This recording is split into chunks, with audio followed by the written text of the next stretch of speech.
ඉතින්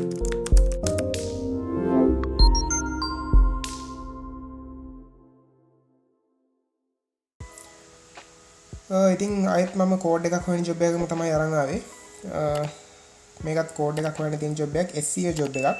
ගොඩක් අය කියන දේ තමයි මේ SEO jobs වල ගොඩක් කෝඩ් හොයන්න තියෙනවා. සමහර ඒවායි කෝඩ් හොයන්න බෑ, හරි අමාරුයි කියලා. ඉතින් ඒකයි මම මේ කෝඩ් හොයන ජොබ් දෙක තුනක්ම කරේ. ඇත්තටම කෝඩ් එකක් අපිට හොයාගන්න බැරි බොරු ෆේක් ජොබ් සෑහෙන්න තියෙනවා. ඉතින් එහෙම ජොබ් එකක නම් අපිට කවදාවත් කෝඩ් එකක් හම්බ වෙන්නේ නැහැ. කරන්න පුළුවන් කෝඩ් තියෙන හරි ජොබ් තියෙනවා පොඩි ප්‍රමාණයක්. ඉතින් ඒ ටික තෝරගෙන කරන්න බලන්න. ඔයාලට මේ අත්දැකීම් එනකොට තේරෙයි මේකේ අනිවාර්යෙන් කෝඩ් එකක් තියෙනවා, මේකේ කෝඩ් එකක් නැහැ කියලා. මේ විස්තර උඩ ටික බලලා ඔයාලට ගැලපෙනවා නම් කරන්න පටන් ගන්න. මෙතන මෙයාලගේ ටයිම් රේට් එක තියෙන්නේ දවස් 7ක්. ඉතින් දවස් 7ක් යනවා ඔයාලට පේමන්ට් එක කරන්න. එතකොට ඉස්සරම ජොබ්ස් කරන කට්ටිය නම් මේ වගේ ජොබ් එකක් කරන්න එපා. මොකද ඔයාලගේ ටෙම්පරරි සක්සස් රේට් එක ඩවුන් වෙනවා මේ වගේ ජොබ් කීපයක් කරත් එහෙම. ඒක නිසා මමත් මේක ඔයාලට කරලා පෙන්නන්නම්. මම මේක සබ්මිට් කරන්න යන්නේ නැහැ. ඔයාලට කරන හැටි විතරක් පෙන්නන්නම් මේ වගේ ජොබ් එකක් හම්බුනොත් කොහොමද කරන්නේ කියලා. ඉතින් අපි බලමු ජොබ් එකේ විස්තර ටික. මෙතන යාලා ප්‍රූෆ් තුනක් ඉල්ලනවා. අපි යන 7 වෙනි පෝස්ට් එකේ URL එකයි, ඇඩ්වර්ටයිස්මන්ට් එකක් බලන එකේ URL දෙකයි, provide the complete code. අන්තිමට තමයි අපෙන් කෝඩ් එක ඉල්ලන්නේ. ඉතින් ඔයාලා හොඳට බලන්න දැන් මෙතන කෝඩ් එක මෙයාලා එනවා කියන්නේ එකේ ඉඳලා 9 වෙනි පෝස්ට් එකට ගියාට පස්සේ තමයි කෝඩ් එක ඒ අතරේ තමයි එනවා කියන්නේ. ඉතින් එතකොට මෙයාලා ප්‍රූෆ් එකක් විදිහට අපෙන් ඉල්ලනවා 7 වෙනි පෝස්ට් එකේ URL එක. එතකොට ඔයාලා එක දිගට පෝස්ට් 9ම ක්ලික් කරන් ගියොත් එහෙම ඔයාලට මේ 7 වෙනි URL එක මග අරිනවා. ඒක නිසා ඔයාලා හරියට ගණන් කරගෙන එකේ ඉඳන් යනකොට 7 වෙනි පෝස්ට් එකට ආවම ඒකේ URL එක මෙතන දෙන්න. ඉතින් ඒක අවසාන 9 වෙනි එකට ගිහිල්ලා අපි ඇඩ්වර්ටයිස්මන්ට් එකකුත් බලලා ඔක්කොම කරාට පස්සේ අපි pages 4-5ක් විතර ඉස්සරහට ගිහිල්ලානේ. එතකොට ආයි මෙතන එනවා අපිට ගොඩක් බැක් වෙන්න වෙනවා. සමහරට අපිට 7 වෙනි පෝස්ට් එකේම URL එක හොයාගන්න බැරි වෙන්නත් පුළුවන්. ඒක නිසා අනිවාර්යෙන් ඒකත් පොඩි හින්ට් එකක්, ටිප් එකක්. මේ අනිවාර්යෙන් ජොබ් එකක් කරන්න කලින් මෙතන ඉල්ලලා තියෙන ප්‍රූෆ් ටික බලන්න. බලලා අපිට කල්ැතුව කරන්න ඕන දේවල් තියෙනවා නම් මතක් කරලා කලින් කරගන්න. ඉතින් අපි බලමු කොහොමද කෝඩ් එක හොයන්නේ කියලා. ඒ අතරේදී මම 7 වෙනි පෝස්ට් එකේ URL එකත් මෙතන දෙනවා. මෙයාලා කියන්නේ මෙන්න මේකේ පෙන්නලා තියෙනවා කියනවා අපිට මොකක්ද යන්න ඕන ලින්ක් එක කියලා රෙඩ් ඇරෝ එකකින්. අපි බලමු මොකක්ද කියලා. ඒක ෆොටෝ එකකින් දීලා තියෙයි. ඉමේජ් එකක් තියෙන්නේ. ඔව් මේ තියෙන්නේ මෙන්න මේ ටයිටල් එකත් එක්ක මේ ලින්ක් එකට තමයි යන්න ඕන.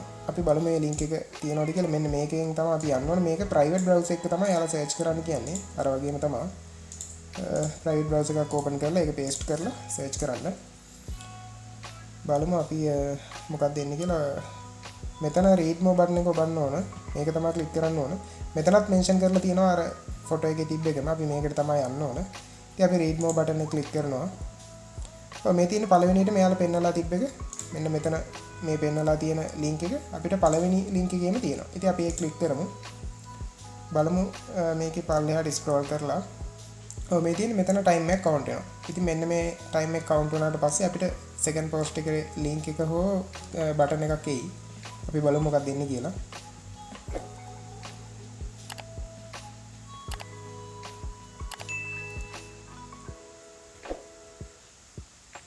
අපිට ලින්ක් එක ආවේ post 2 කියලා තියෙනවා. ඒකේ ලින්ක් එක තමයි ආවේ. අපි ලින්ක් එක ක්ලික් කරමු. එතකොට ඊළඟ එකට යයි.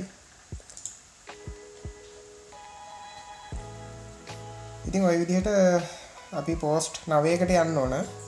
දැන් මෙතන මේ time එක count වෙන නිසා ලොකු වෙලාවක් යනවනේ. මම 9 වෙනි post එකෙන් එන්නම්. මතක ඇතුව 7 වෙනි post එකේ URL එකත් මම paste කරගන්නවා copy කරලා මේ යන අතරේදී. ඔයාලට මම 9 වෙනි post එකේදී code එක එන තැනදී මම ආපහු වීඩියෝ එකට එන්නම්. දැන් මම මෙතනින් නවත්තන්නම්. ඔව් ඉතින් දැන් මම 9 වෙනි පෝස්ට් එකට ඇවිල්ලා ඉන්නේ. අපි බලමු මේ පෝස්ට් එකේ අවසානයේදී අපිට කෝඩ් එකක් එනවද කියලා. මේ ටයිම් එක කවුන්ට් එක ඉවරනම බලමු කෝඩ් එක එයිද කියලා. මේක 9 වෙනි පෝස්ට් එක. මේක තමයි යාලා කෝඩ් එක එනවා කියලා කියන්නේ.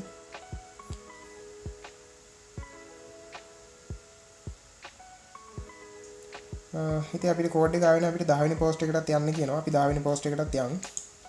බලමු මේකේවත් කෝඩ් එක ඇපිය වෙයිද කියලා. යාලා කියලා තිබුණා නම් පෝස්ට් 9ක් අතර එනවා කියලා. නමුත් දැන් 9 වෙනි කීයද ආවේ නැහැ.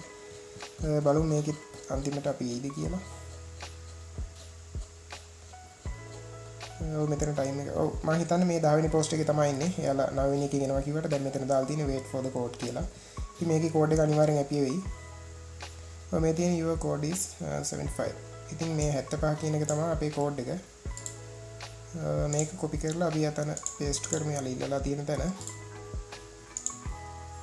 ඉතින් හරියට ඩබල් චෙක් කරලා බලන්න හරියට මේක නේද කෝඩ් එක කියලා. මේක 75 මගේ ආවේ. ඔයාලගේ වෙන එකක් එන්නත් පුළුවන්. මේ කෝඩ් එක සැරින් සැරේට හැම pages වලම සමහර කට්ටිය වෙනස් කරනවා සමහර කට්ටිය එක දිගට එකම කෝඩ් එක තියෙනවා ගොඩක් දුරට නම් ගොඩක් අය වෙනස් කරනවා දවසින් දවස ඉතින් ඒක නිසා හරියට ඔයාලා බලන්න කලින් ඒ ඇඩ් එක කරා කියලා ඒ කෝඩ් එක මතකයි කියලා එහෙම දෙන්න යන්න එපා අනිවාර්යෙන් ඒ කියලා තියෙන ස්ටෙප් ටික කරලා එන කෝඩ් එක බලලම දෙන්න මම මෙතන මේ 7 වෙනි පෝස්ට් එකේ URL එක දුන්නා ඉස්සෙල්ලා කියපු විදිහට ඒක මම 7 වෙනි පෝස්ට් එකට ආපු වෙලාවේ කොපි කරලා පේස්ට් කරගත්තා ඉතින් ඊළඟට කියනවා ස්ටෙප් 5 විදිහට මෙතන URL දෙකක් දෙන්න කියලා එයාලා කියන්නේ ඇඩ්වර්ටයිස්මන්ට් එකේ URL දෙක අපි බලමු මොකක්ද කියලා පස්වෙනි ස්ටෙප් එක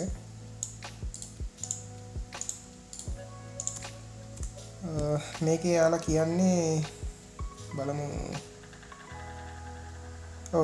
බැනර් ඇඩ්වර්ටයිස්මන්ට් එක ක්ලික් කරන්න කියනවා ඒකලා ඒක ලෑන්ඩින් පේජ් එක අපි ඇඩ් එක ක්ලික් කරාට පස්සේ යන පළවෙනි පේජ් එකේ URL එක දෙන්න කියනවා proof number 1 විදිහට ඊට පස්සේ navigate කරන්න කියනවා විනාඩියක් pages 3ක් අතර ඒකට ඇතුළත් වෙන්න ඕන contact about කියන pages දෙකක් ඊට පස්සේ අන්තිමට කියනවා contact page එකේ URL එකත් proof එකක් විදිහට දෙන්න කියලා ඉතින් එතකොට අපිට දෙන්න තියෙන landing page එකයි contact page එකයි විතරයි.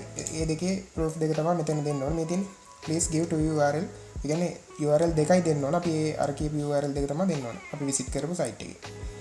ඉතින් බලමු මොකද්ද මේකේ advertisement එකක් තියෙනවද කියලා. මෙතන ad එකක් තියෙනවා.